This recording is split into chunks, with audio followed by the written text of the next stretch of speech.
풍랑주의보가 내린 바다. 어선들은 피할 곳을 찾아야 합니다. 새들도 마찬가지입니다.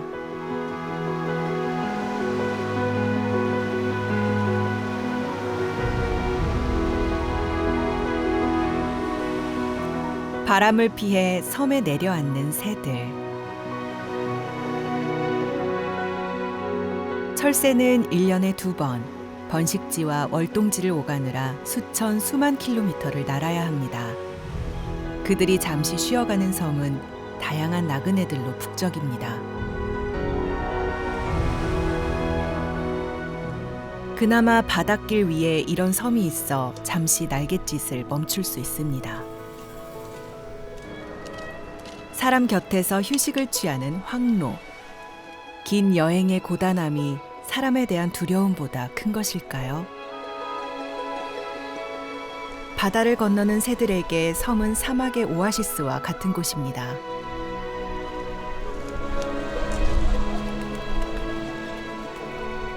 잠시 멈추었던 날개를 펼치고 새는 섬에 의지한 여정을 다시 시작합니다.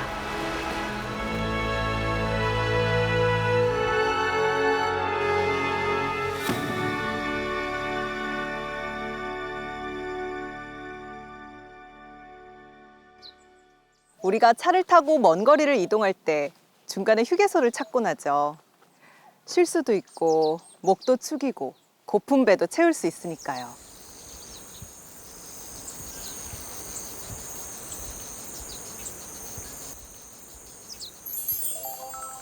먼 거리를 이동하는 철새들에게도 그런 휴게소가 있습니다. 바로 중간 기착지라 불리는 곳인데요. 한국의 많은 섬들은 새들이 잠시 쉬어갈 수 있는 중간 기착지라 할 수 있습니다. 저의 이 손보다 작은 나그네 새들도 여린 날개를 쉬지 않고 저어서 드넓은 바다를 건너오는데요. 철마다 찾아오는 새들, 그 귀한 손님들을 만나러 가보겠습니다.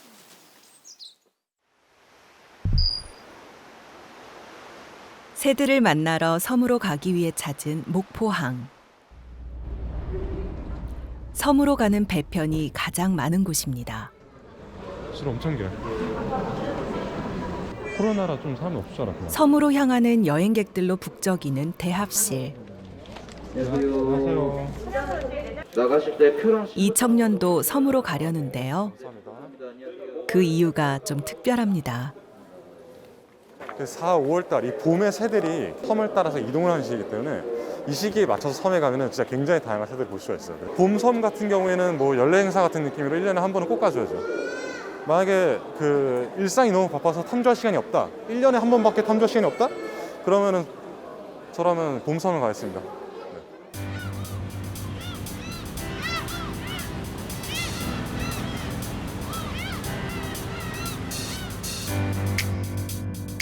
제주행 여객선에 몸을 실은 김어진 씨.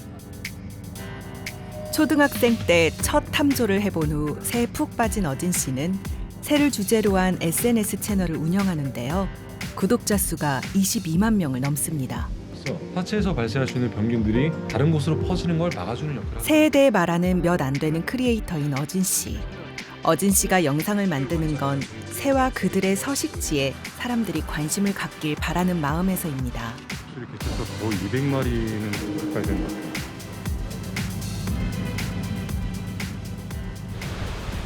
바닷길을 꼬박 반나절 달려 도착한 제주도. 새의 어떤 점이 어진 씨를 설레게 하길래 먼 길을 마다하지 않는 걸까요? 어진 씨는 1시간을 다시 이동해 다른 항구에서 배를 타야 합니다. 가장 기다렸다던 봄섬 탐조를 위해 그가 고르고 고른 섬은 어딜까요?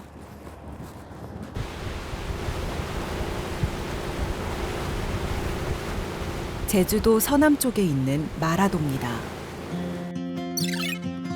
국토 최남단 섬. 마라도는 남에서 북으로 이동하는 철새들을 가장 먼저 맞이합니다. 호주와 동남아시아에서 출발해 바다를 건너오는 철새들이 제일 먼저 쉴 수 있는 중간 기착지죠. 마라도는 바다 한가운데 솟아난 작은 화산섬입니다. 거센 해풍과 파도의 영향으로 섬 주변은 온통 기암절벽이지만 아담한 마을과 초지 그리고 작은 숲이 자리 잡고 있습니다.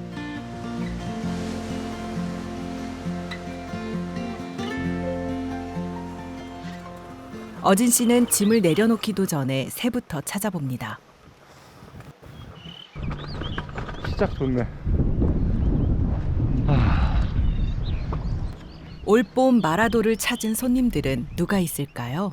일단 지금 저기 울고 있는 게 바다 직박구리라는 해안가에서 주로 보이는 새인데 도착하자마자 울음소리 들으니까 딱 기분이 좋네요. 바다 직박구리는 바닷빛을 닮은 새군요.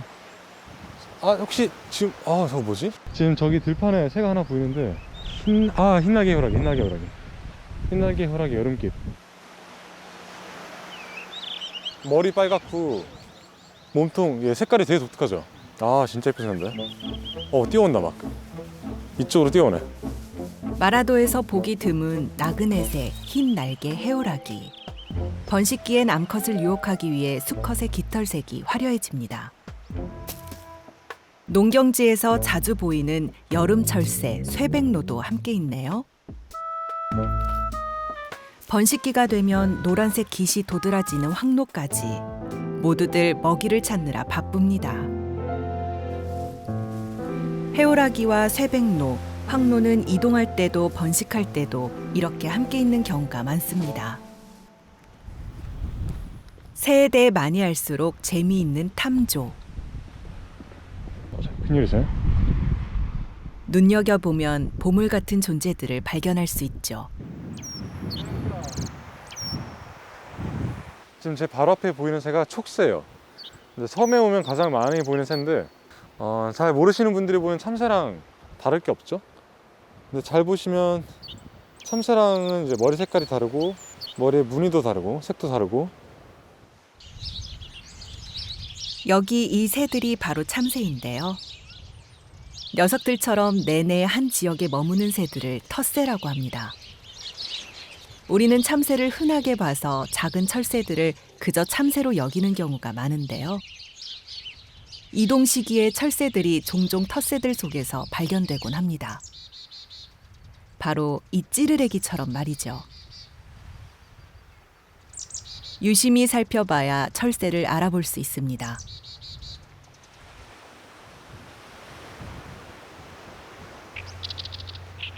이 새는 개개비입니다. 우리나라 하천변이나 습지의 갈대밭에서 번식을 하는 여름 철새죠. 제주도까지 왔으니 여정이 얼마 남지 않았네요. 물떼까치는 우리나라나 일본에서 겨울을 보낸 후 몽골까지 날아가 알을 낳는 새입니다. 아직 갈 길이 머네요.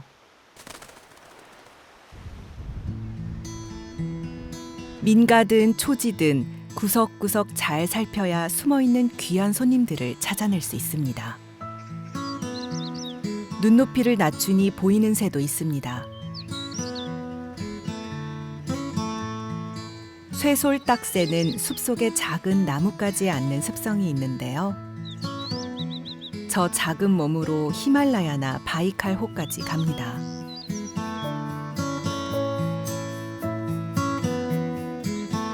나무 뒤에 숨어 긴 꼬리만 살짝 보여주는 저 새는 누구일까요?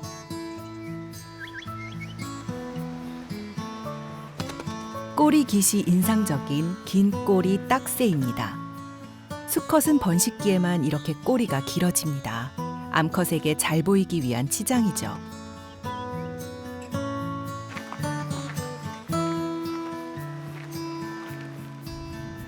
새들이 먹이를 찾는 곳이나 쉬는 장소가 제각각이다 보니 많이 다녀야 더 많은 새를 볼 수 있습니다.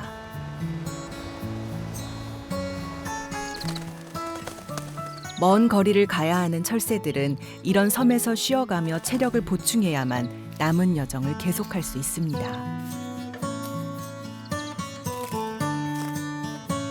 그래서 섬에 내려앉은 새들은 먹이를 찾아 먹느라 바쁩니다. 이럴 땐 사람이 접근해도 잘 날아가지 않습니다. 며칠 쉬고 다시 먼 길을 가려면 빨리 체력을 회복하고 에너지를 충분히 비축해야 하기 때문이죠. 사정이 이렇다 보니 먹이를 두고 다투는 일도 잦을 수밖에 없습니다.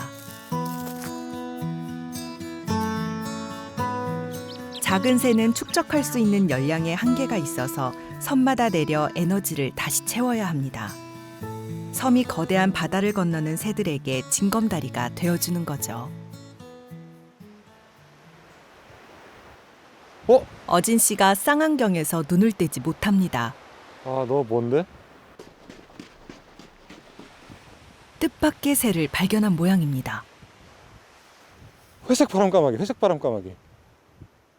감독님 저 굉장히 귀한 새라 저거 찍어야 되는데.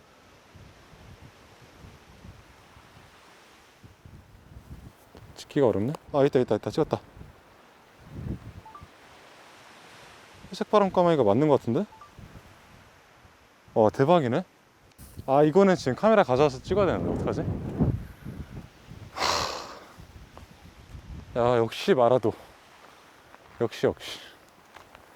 지금 제가 방금 본 새가 저도 태어나서 처음 보는 새인데 우리나라에서는 정말 몇 차례 관찰 기록이 없는 굉장히 귀한 새거든요. 회색 바람 까마귀는 우리나라를 좀처럼 경유하지 않는 새입니다. 이동 중에 길을 잃었을 가능성이 크죠.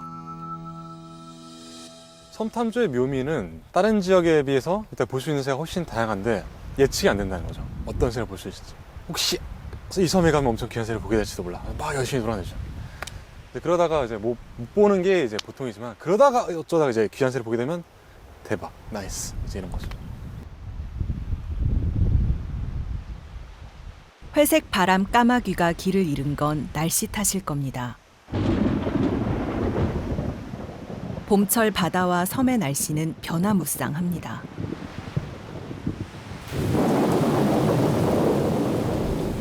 비와 바람은 나그네들의 여행을 고행길로 만들죠.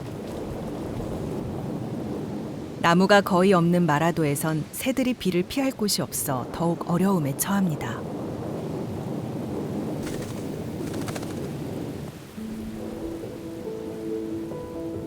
날이 굳으면 체력을 회복한 새들은 목적지를 향해 서둘러 떠납니다. 하지만 체력을 미처 회복하지 못한 경우엔 섬에 남아서 날이 좋아질 때까지 기다려야 하죠. 떠나지 못한 쇠 붉은 뺨 맷새는 에너지를 보충하는 일이 시급합니다. 빗속에서 체력도 회복하고 체온도 유지하려면 먹이 찾는 일을 멈출 수가 없습니다.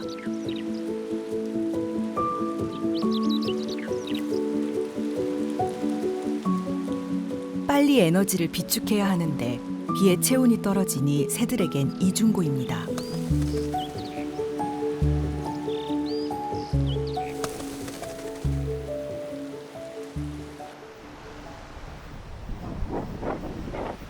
비가 그친 뒤 섬을 둘러보는 어진 씨. 새 사체가 있네요. 여기 해안 절벽에서 쓰러진 새 한 마리를 발견하는데요. 비바람을 뚫고 겨우 마라도에 도착했을 작은 생명. 아이고. 외상이 없는 것으로 보아 탈진해서 죽은 모양입니다.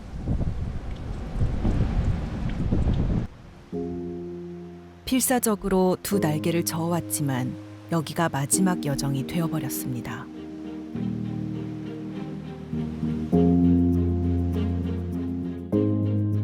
노랑 딱새. 마라도를 거쳐 알타이나 바이칼호로 가려던 길이었을 겁니다.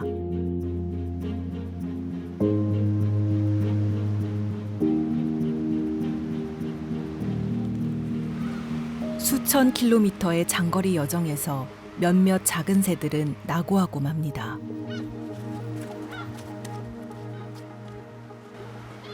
장거리 이동이라는 게 물론 그 비행 능력이 뛰어난 철새에게도 상당히 힘든 과정입니다. 그렇기 때문에 장거리 이동을 하는 과정 중에 사망률이 높아질 수밖에 없고요. 이 출발을 할 때 그런 악천후를 만날지 만나지 않을지 예상하기가 어렵기 때문에 바다를 건너는 중간에 그런 어떤 기상 이변을 만나게 되면 사망률이 굉장히 높아지게 되고요. 섬에 도착해서 죽은 새들도 많지만 그 섬에 도착하기 전에 죽은 새는 얼마나 더 많겠습니까?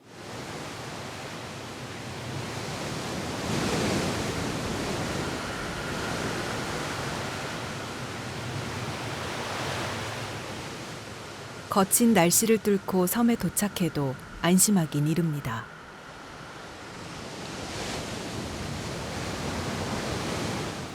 또 하나의 장벽이 기다리고 있기 때문이죠.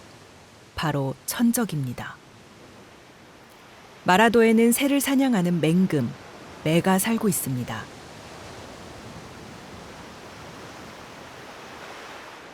녀석은 텃새로 마라도 전체가 자신의 영역이죠.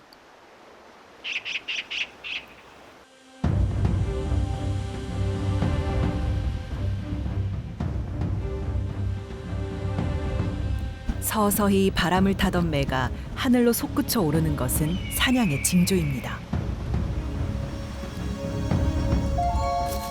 모든 새들은 경계태세에 돌입합니다.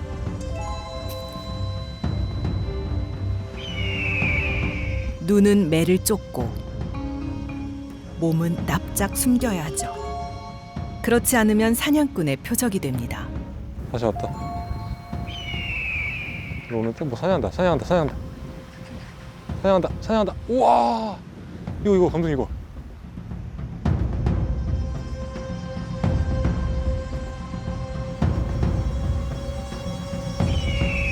마라도에는 매 한 쌍이 살고 있습니다.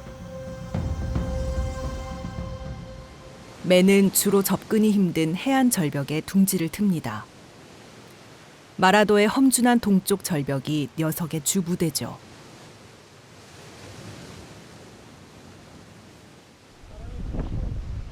여기 확실히 바람이 안 분다. 매가 드나드는 절벽이 잘 보이는 곳에 자리를 잡았는데요. 오랫동안 새들을 관찰한 어진 씨지만 매를 촬영하기는 처음이라고 합니다.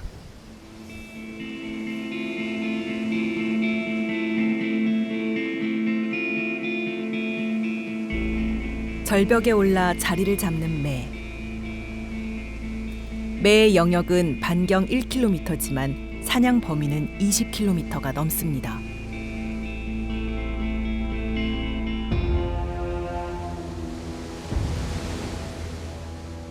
뛰어난 시력을 가진 녀석은 사냥감을 놓치지 않습니다.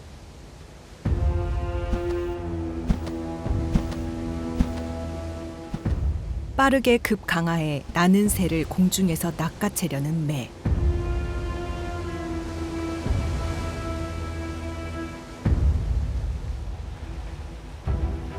청호반새가 운 좋게 기습을 피합니다.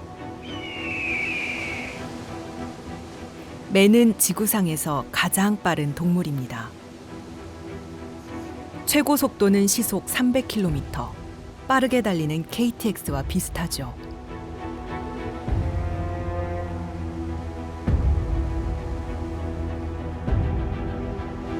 길고 폭이 좁은 날개를 가진 매는 빠른 속도로 비행하는 중에도 자유자재로 방향을 바꿀 수 있습니다.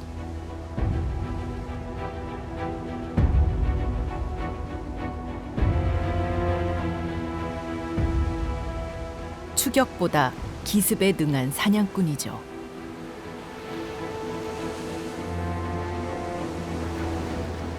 철새들이 버거워하는 마라도의 거센 바람을 매는 오히려 사냥에 이용합니다.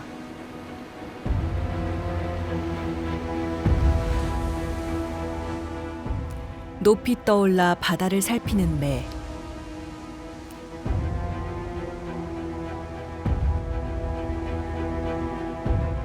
고된 여정에 지쳐 경계를 늦춘 철새를 노립니다.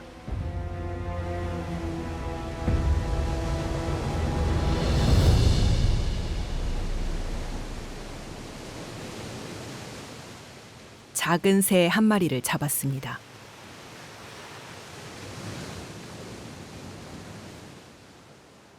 이 정도 크기는 날면서 먹어치우죠.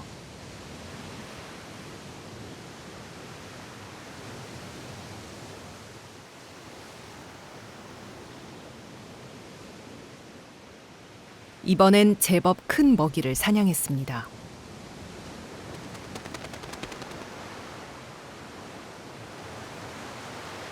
둥지로 가져가기 전에 깃털을 뽑아버리는 매. 새끼에게 먹이기 위해서입니다.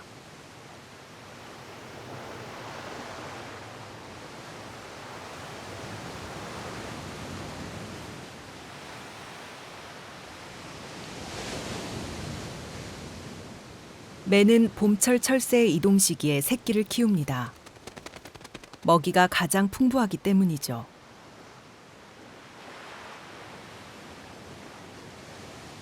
철새들도 무사히 번식지로 가려면 매의 눈과 발톱을 피해야 합니다. 새들은 왜 천적과 날씨라는 위험에도 불구하고 목숨을 건 이동을 할까요? 열대 지방 같은 경우에는 사계절 날씨도 따뜻하고 먹을 게 있기 때문에 그 지역에서 번식을 사계절하고 텃새로 살면 좋을 거라고 많은 분들이 생각을 하시는데, 그런 열대 지역의 경우에는 경쟁이 굉장히 치열합니다. 그래서 굉장히 그 제한된 자원을 가지고 굉장히 다양한 동물들이 경쟁을 하기 때문에 오히려 번식 여건이 열악한 경우가 많고요. 장거리 이동을 해서 어떤 더 많은 먹이를 얻을 수 있는 기회가 생긴다든지 더 성공적인 번식을 할 수 있는 그런 기회들이 있습니다. 그렇기 때문에 이 이동을 통해서 그 사망률이 높아지는 것을 상쇄하고도 남을 정도의 어떤 새끼들을 생산을 할 수가 있기 때문에 이런 철새들이 계속적으로 이렇게 이동을 하고 있습니다. 우리나라에서 관찰된 것으로 기록된 새는 약 570여 종인데요. 그중 90%가 이동을 하는 철새라고 합니다.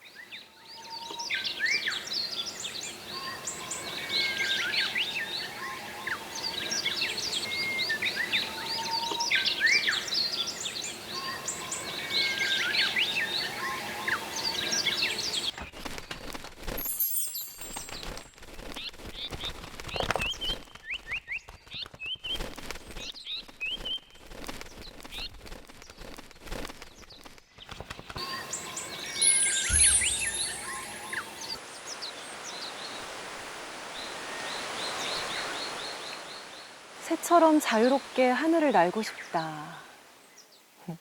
사람들은 종종 그런 바람을 갖곤 하지만 새들은 두 날개를 갖고 태어난 운명으로 평생 고단한 날갯짓을 멈출 수가 없습니다.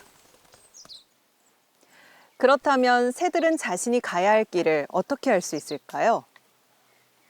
저 태양을 보고? 아니면 별이나 달을 이정표로 삼을까요? 새들의 이동은 아직도 베일에 쌓여 있는 부분이 많이 있습니다. 철새들이 어떻게 방향을 아는지에 대해선 많은 가설이 있습니다. 이 반짝이는 별들도 새들에게 길을 알려주는 이정표 중 하나라고 하지만 아직 뚜렷하게 밝혀진 바는 없습니다.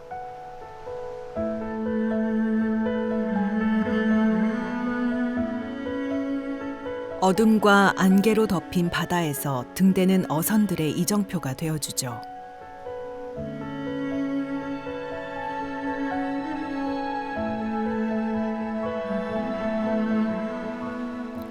(100년) 넘게 등대가 자리를 지키고 있는 이 섬은 소청도입니다. 밤낮의 기온 차이가 심한 봄철엔 유난히 안개가 잦습니다.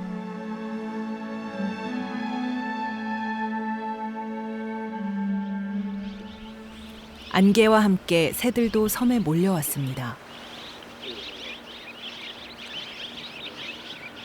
이른 아침부터 찾아와 조용한 섬마을을 깨우는 손님들.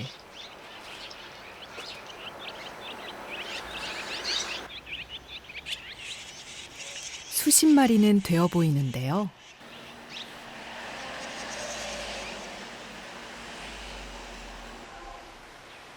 제비처럼 보이지만 이들은 귀제비들입니다. 허리 부분의 젓갈색이 제비와 가장 큰 차이점입니다. 안개 속을 헤맸을 귀제비들은 깃털도 다듬고 몸 여기저기 기지개도 켜봅니다.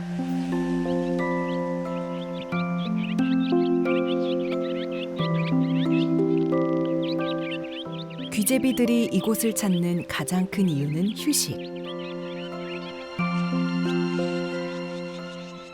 전깃줄 위에 나란히 앉아 단체로 단잠에 빠져듭니다. 그런데 귀재비들의 달콤한 휴식을 지켜보는 눈길이 있습니다. 소청도의 터줏대감 큰 부리 까마귀입니다.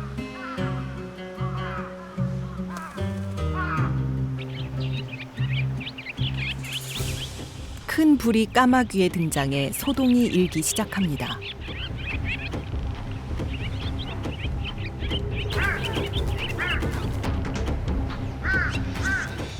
요란한 울음소리로 철새들을 내쫓는 까마귀. 왜 그러는 걸까요?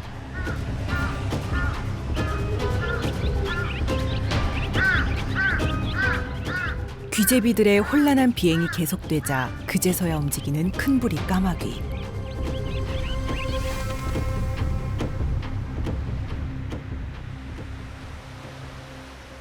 큰 부리 까마귀는 매 같은 사냥술이 없는 대신 뛰어난 지략을 가졌습니다.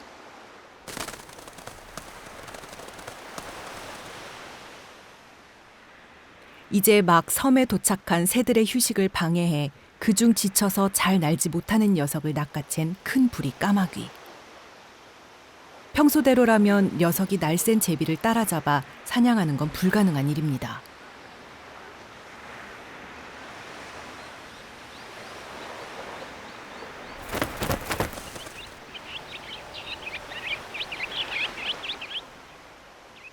영리한 사냥꾼은 오늘 아침 손쉽게 먹잇감을 얻었습니다. 휴식을 방해받은 나그네들은 지친 날개를 쉬지 못하고 방황합니다. 휴식이 절실한 귀재비와 그 절실함을 이용하는 큰 부리 까마귀. 작고 평온한 섬에도 야생의 현장은 냉혹합니다. 까마귀의 방해에도 불구하고 소청도에는 정말 많은 철새들이 찾아오는데요. 섬 주민들도 모르는 사이 작고 다양한 철새들이 섬 곳곳에서 쉬었다 갑니다.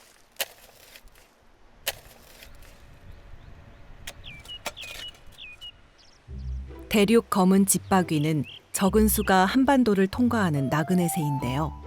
소청도의 밭에서 볼 수 있습니다. 인적이 뜸해 한적한 섬마을은 새들이 쉬어가기에 더없이 좋은 곳이죠.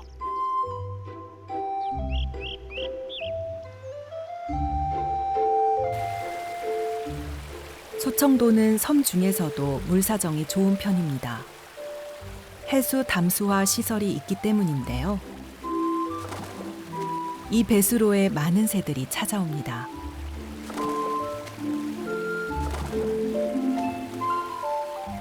오랜 비행으로 올라간 체온을 낮추고 소중한 날개도 깨끗하게 관리할 수 있어서 새들은 목욕을 좋아합니다. 이 작은 물길이 철새들에겐 생명의 오아시스인 셈이죠.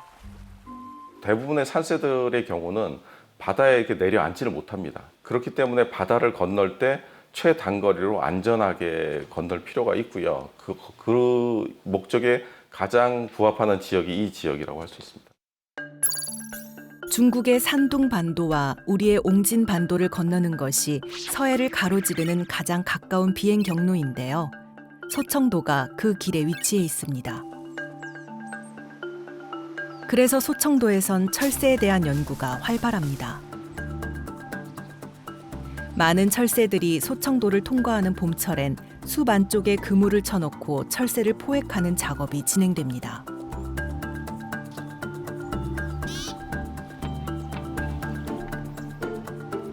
새들의 날개가 다치지 않게 만든 특수 그물이지만 최대한 조심하면서 새들을 떼내는데요.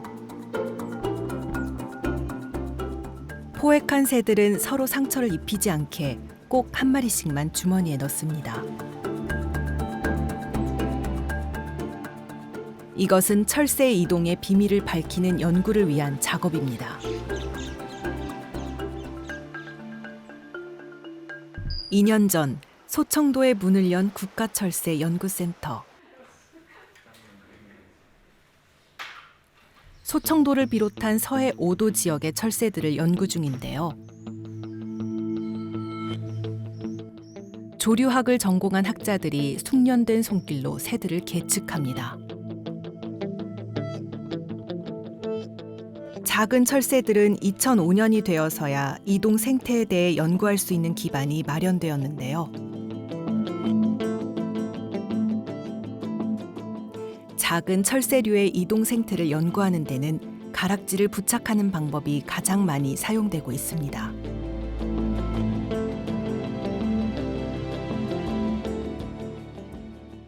가장 고전적인 방법이에요. 그러니까 새한테 일종의 인식표라고 생각이 되는 가락지를 새 다리에 부착을 해서 놓아주면 다른 사람이 다른 지역에서 만약에 그 새를 누군가가 보거나 잡았을 때 그 인식표에 적힌 고유 번호가 있거든요. 그거를 알려주면 아, 이 새가 우리가 여기서 잡은 게 다른 지역에서 잡았구나. 이렇게 하면서 새들이 아, 여기서 이 지역으로 이동을 했구나를 알 수 있는 가장 기본적인 방법입니다. 모든 나라들이 다 동일하게 쓰고 있거든요. 근데 그 내용이 다 다릅니다. 보면 이제 국가명이 들어가 있고 총 8가지 숫자를 조합을 해서 한 개체의 주민등록번호 같은 고유번호가 매겨지는 겁니다. 그래서 이 가락지는 전 세계에 단 하나밖에 없는 가락지예요.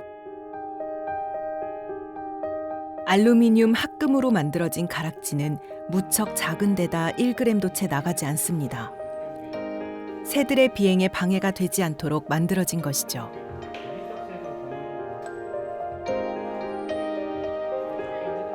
신체 측정과 가락지 부착을 마치면 바로 놓아줍니다.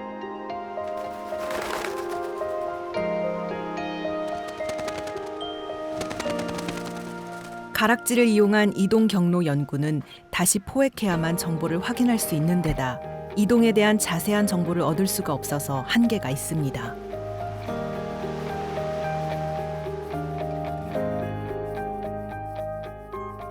우리나라에서 가락지를 부착한 촉새가 타이완에서 발견된 적이 있어 이동 경로상의 2 지점을 확인할 수 있었습니다.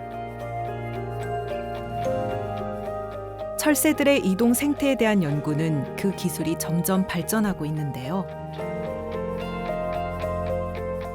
작고 가벼워진 위치 추적 장치를 새에게 부착할 수 있게 되었습니다.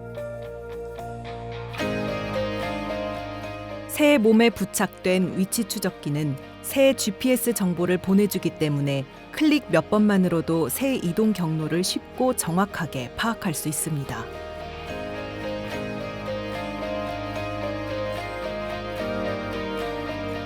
여름 철새인 뻐꾸기에게 위치 추적기를 달았더니 아프리카로 가서 월동을 하고 인도와 중국을 거쳐 우리나라로 돌아오는 것이 최초로 확인됐는데요.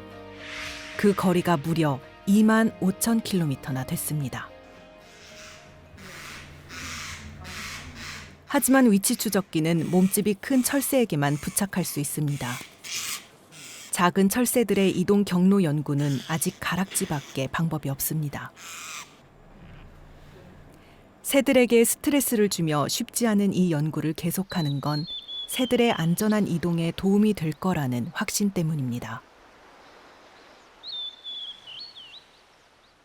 중간기착지라는 이 섬이 왜 중요한가를 알려주는 것 자체가 정보가 있어야지 이런 알려줄 수 있고 그의 그 정보를 바탕으로 저희가 관리를 할 수가 있거든요. 그래서 이런 최소한의 방해를 해가면서 연구 데이터를 확보하면서 그런 어떤 정책에 필요한 정보를 만들기 위해서 이런 연구를 하는 거죠.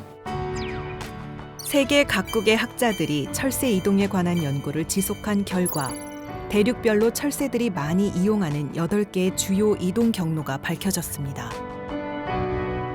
우리나라는 동아시아 대양주 철새 이동 경로 중간에 위치하고 있는데요. 이 경로상에 있는 나라들은 서로 협정을 맺고 새들의 안전한 이동과 서식지 보전을 위해 협력하고 있습니다. 새들이 장거리 이동을 하는데 중간에 쉬어갈 수 있는 지역이 굉장히 제한적입니다. 그리고 오랜 진화의 시간 속에서 최적의 어쨌든 이동 경로가 지금 형성이 되어 있기 때문에 그 이동 경로에 있는 그 중간 기착지들이 만약 문제가 생긴다 그러면 새들이 성공적으로 이동하는데 상당히 큰 위협이 됩니다. 일부 섬들의 경우에는 약간 그 뭐 관광지로 개발이 된다든지 다양한 이제 개발 사업들이 진행이 되고 있는데요. 아무래도 그런 섬들의 경우에는 서식지의 질이 아무래도 조금씩 새들이 이용하기엔 조금 부적합하게 좀 바뀔 수 있고요. 마라도의 상황은 어떨까요?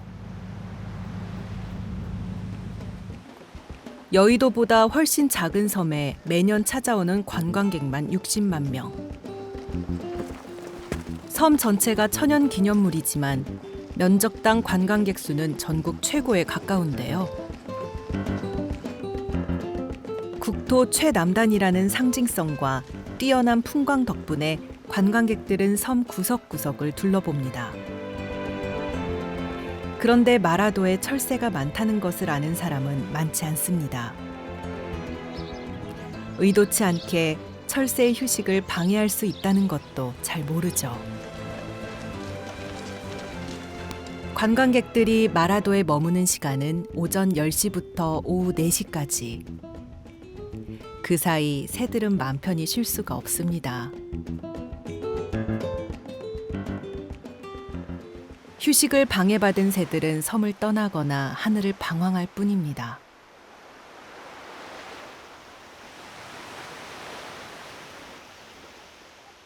마라도에서 관광객만큼 눈에 많이 띄는 건 고양이입니다.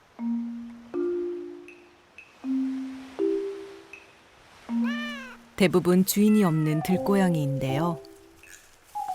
이 작은 섬에 고양이가 약 100마리 정도 있는 것으로 추정되고 있습니다.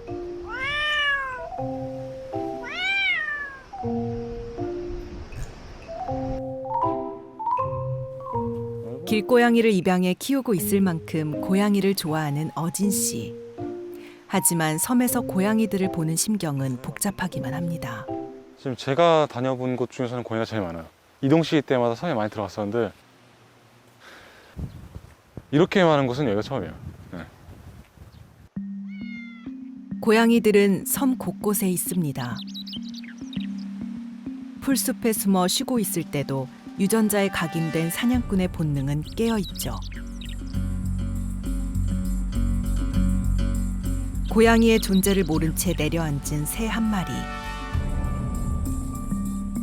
예민한 감각으로 이를 알아챕니다.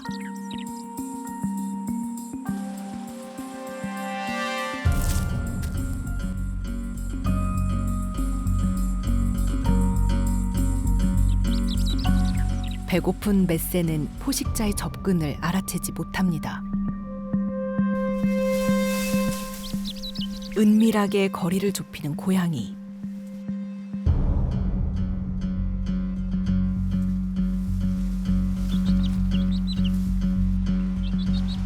이제 발톱을 꺼내 덮칠 수 있을까요?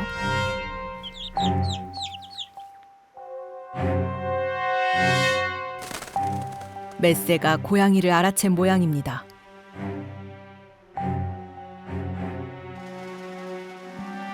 섬 곳곳에는 철새를 노리는 고양이가 많습니다. 놀라운 점프력은 새에게 충분히 위협적이죠. 고양이는 나무도 잘 타기 때문에 나무 위의 까치 둥지도 노립니다. 부모새의 거친 반격에 접근이 쉽지 않은데요. 새끼만 있다면 속수무책일 겁니다. 외딴 섬 마라도에 왜 이렇게 많은 고양이가 살게 되었을까요? 쥐가 굉장히 많이 있어서 우리도 사실은 주민들이 많이 골치 아파했어요. 쥐가 제발 없었으면 좋겠다. 일단 보기에도 안 좋고 위생상도 안 좋고. 그래서 이제 고양이를 이제 2마리, 1마리 이렇게 갖고 와서 키웠어요, 집에서. 근데 이 녀석들이 한 3년, 4년 되니까 기하급수적으로 불어나기 시작했어요. 저희가 행정에 요청을 해가지고 이 어떤 방법을 좀 모색을 해주셨으면 좋겠다. 그래서 중성화 수술을 하기로 했어요. 근데 그게 100% 다 이루어지지 않아가지고 한 2년 후 되니까 다시 또 많아지고 있죠. 섬에서 고양이로 인한 새들의 피해를 많이 목격한 어진 씨는 영상을 찍어 SNS 채널에 싣기도 했습니다.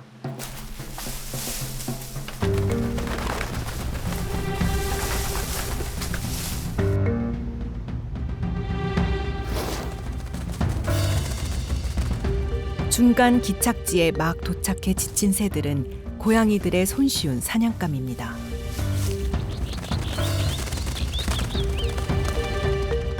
고양이의 새 사냥은 먹기 위한 것만이 아니어서 더욱 문제가 되죠. 고양이는 반드시 자기네 에너지를 축적하기 위해서, 즉 먹이로 이용하기 위해서 야생동물을 사냥하지는 않습니다. 호기심이라든가 놀이라든가 선물 용도로서 이렇게 포식을 할 수가 있기 때문에 고양이가 있는 한 야생동물의 피해는 계속해서 발생을 할 수가 있고요. 마라도와 같이 철새들이 지쳐 있는 중요한 철새 서식지 또는 중간 기착지에서는 고양이에 의해서 더 큰 피해가 발생할 수 있습니다. 섬에 온 새들이 죽는 원인을 조사한 결과 들고양이에 의한 피해가 가장 컸는데요. 예상치 못한 원인들도 많았습니다. 인공 구조물이나 기름 오염처럼 말이죠. 쓰지 않아 방치된 어구에 새들이 갇혀서 죽기도 합니다. 미살리 꺼내서 아이고 목에 끈이 걸려가지고 이건 아예 아하 이런 이거 방금 전까지만 해도 없었는데 여기 옆에 유리창에 부딪혀 죽지 않았을까 싶네요. 맞네 진홍 가슴도 죽었다. 뭐야 돼지파이도 죽었어? 에휴. 유리창으로 인한 죽음까지. 이는 사람들이 의도한 상황은 아닙니다. 그저 새들의 허무한 죽음에 무관심했을 뿐이죠. 우리가 잘 알지도 못하는 새들이 이 땅에 잠시 왔다 가는 것이 뭐가 그리 중요할까라고 생각할 수도 있지만 새에게 관심을 갖는 건 결국 인간이 살아가는 환경에 관심을 갖는 일입니다. 새는 환경 변화를 알려주는 지표종으로 만약 어딘가에 새들이 사라졌다면 그곳 생태계에 문제가 있을 수도 있다는 뜻입니다. 관심을 갖고 들여다보지 않으면 결국 이 문제는 인간에게까지 영향을 미치게 되겠죠. 섬이 중간 기착지로서의 역할을 잃는다면 새들은 떠날 것입니다. 징검다리 하나를 잃으면 그들의 여정은 더욱 위태로워지겠죠.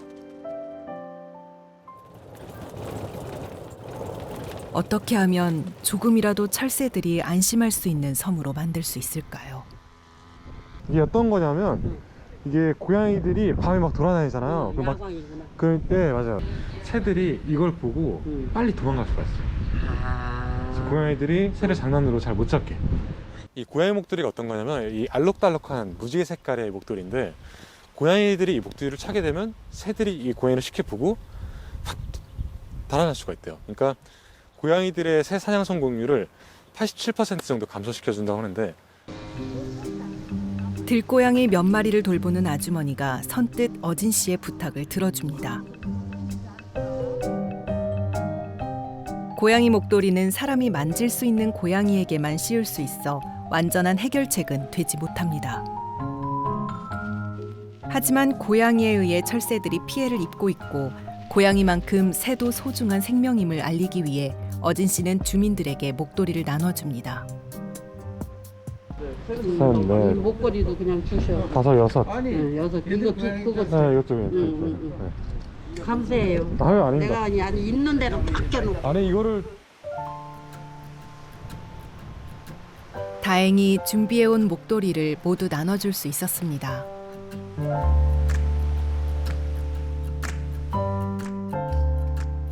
어진 씨가 섬을 찾을 때마다 철새들을 위해 늘 하는 일이 또 있습니다.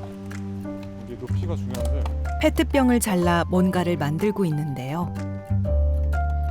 너무 낮게 잘랐네. 이렇게 여기를 잘라낸 다음에 여기다 물을 담아서 새들이 물을 마실 수 있게끔 새들이 마실 물통을 만들어 놓는 거예요. 이게 섬에 올 때마다 이걸 꼭 해주고 있어요. 새들이 물을 되게 필요로 해서 생각보다. 비가 내린 후 생긴 작은 물 웅덩이. 어떻게 알았는지 온갖 새들이 모여들어 물을 마시고 목욕을 즐깁니다.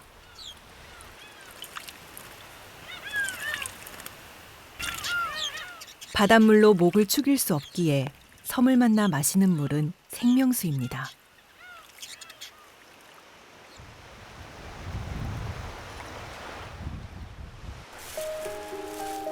물을 찾기 힘든 나무숲에 이 물통을 놓아봤습니다.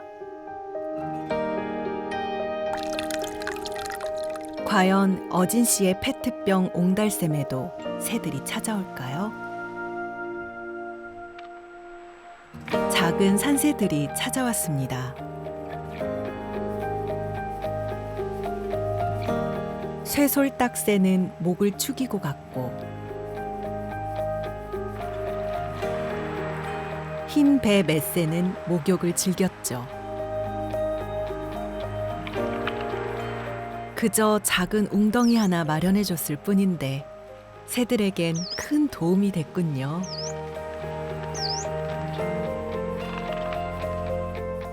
어진 씨는 마라도에서 진행된 조류 조사에도 참여했는데요. 새를 이렇게 가까이 보는 건 처음이랍니다. 한번 물려봐도 되나? 아, 왜 물려봐? 자, 물려보세요, 한번. 정말요? 아직도 새에 대해 궁금한 것이 많은 어진 씨. 새를 지키기 위해 더 많은 것을 알려고 노력합니다. 기부 쪽에다가 넣어서. 어떤 생명을 사랑한다는 것은 이처럼 세심하게 살펴서 필요한 것을 알아차리는 일이 아닐까요? 우리 주변에 이렇게 새들이 생각보다 많아요. 이 섬도 섬이지만 아파트 도심 같은 곳에서만 찾아봐도 생각보다 굉장히 다양한 새들이 많이 살아갔거든요. 근데 사람들이 그걸 잘 몰라요. 일종의 배경처럼 인식하거든요. 근데 그런 새들이 살아가고 있다는 걸 알게 되기만 해도 최소한 무관심 속에 이렇게 의미 없게 사라지는 일은 좀 줄어들지 않을까? 그런 생각을 하게 돼요. 한 뼘도 안 되는 날개로 수만리 창공을 나는 새들. 망망대해를 건너는 그들의 여정은 우리와 연결되어 있습니다. 우리에게는 그저 아름답게 보이는 날갯짓이지만 철새들에겐 온 삶을 건 비행입니다.